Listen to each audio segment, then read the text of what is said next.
Okey, setiap kali aku, bukan setiap kali lah, kerap lah kalau aku nak masuk hutan ataupun nak bersihkan air kat atas bukit atau atas air terjun ni, mesti akan jumpa binatang ni.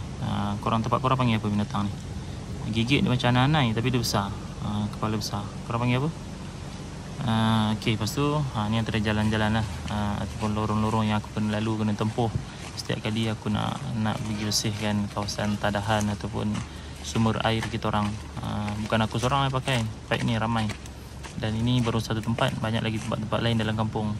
Maknanya yang mana ada sumber air tu biasanya orang akan tarik macam ni lah.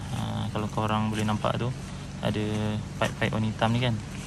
Ni pipe ni sampai ke rumah penduduk, ke rumah siapa-siapa yang nak guna lah. Ada orang dia guna air sadar ataupun air ni lah, air kerajaan lah kan.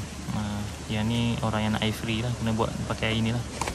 Jadi air ni lah yang kita orang akan guna ataupun kita orang akan buat mandi, kadang buat minum, macam tu. Tapi tapis lah kalau air ataupun masak. Ni antara ni lah kita orang kena tempuh jalan-jalan macam ni lah. Nak sampai ke puncak ataupun ke spot tadahan tu, kena menempuhi. Kadang-kadang jumpa binatang bisa, kadang-kadang jumpa lagi benda tu, binatang tu. Sini panggil, dekat Kedah ni panggil kongsiak. Tempat korang panggil apa? Ni dah jumpa dah, dah sampai dah. Semuanya dekat atas tu, dekat atas tu. Ini antara air lah. Air kawasan ni bersih, cuma dia akan keruh kalau hujan je lah. Jadi kena naik atas tu. Kalau nak melangkah ni bukan senang, nampak senang.